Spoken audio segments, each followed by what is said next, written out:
Donc moi, je me sens fils de cette terre et donc je me sens des droits à en parler. Terre d'ailleurs qui pour moi n'est pas, arabo-musulmane. Moi, je ne la vois pas comme ça. C'est peut-être un point de désaccord avec vous, madame, ou pas.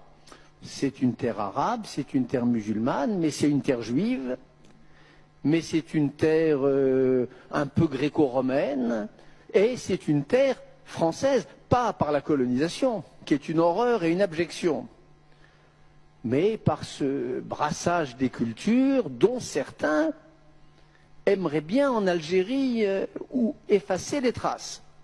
Je ne vais pas vous apprendre cette campagne d'arabisation qui n'a d'ailleurs heureusement pas réussi et qui a tenté d'amputer la mémoire et l'identité algérienne de ces deux composantes essentielles, qu'est sa composante berbère et sa composante culture française.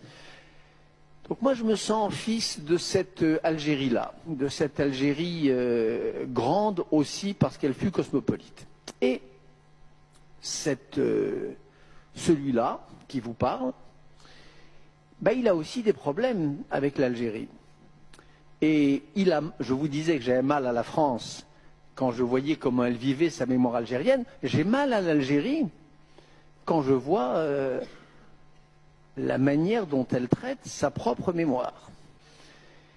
Et c'est vrai que quand je rencontre des responsables algériens, notamment en 97, quand j'étais venu faire campagne, enfin témoigner de la vérité, à savoir le danger islamiste, j'étais quand même gêné de voir la gêne des responsables algériens avec qui j'étais en contact.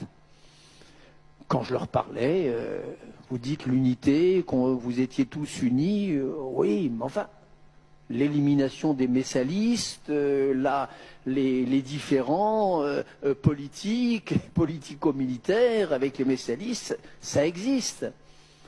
J'avais mal de voir comment mes interlocuteurs refouler cela comme les Français refoulent les crimes d'Ossarès, même si ce n'est pas comparable, mais peu importe.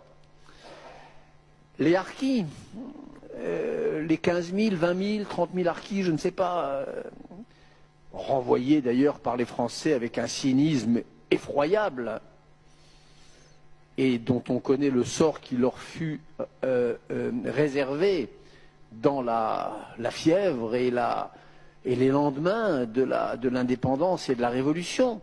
Ça aussi, c'est une tâche sur la révolution algérienne. Bon, vive l'Algérie, vive l'Algérie, vive, et c'est à ça que je voulais en venir. Je pense que lorsque l'Algérie se décidera, comme la France, à penser son passé, eh bien je pense qu'elle sera mûre pour cet événement que j'appelle de tous mes vœux, qui est le vrai avenir de la révolution algérienne, qui est la vraie suite de cette guerre d'indépendance juste que vous avez menée, et qui sera la victoire de la démocratie et qui sera le printemps algérien.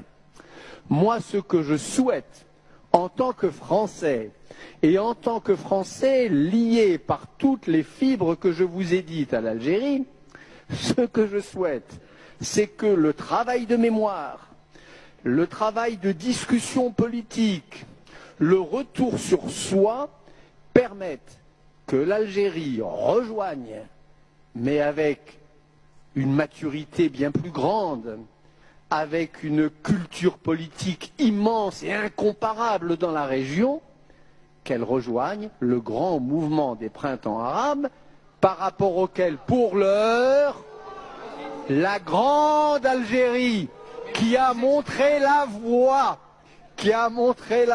de l'honneur et de la justice, me semble être inexplicablement en retard. Pour moi, l'épilogue glorieux de ce qu'on appelle le printemps arabe peut et doit advenir en Algérie. S'il vous plaît,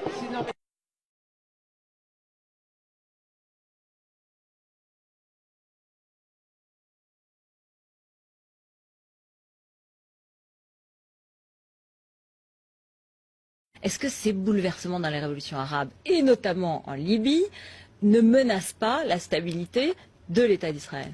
Attendez, je suis plus que très attaché, je suis inconditionnellement attaché à Israël. Je suis un ami inconditionnel d'Israël. Et c'est à ce titre que je vous dis qu'au contraire, ces printemps arabes, je pense que c'est bon pour Israël.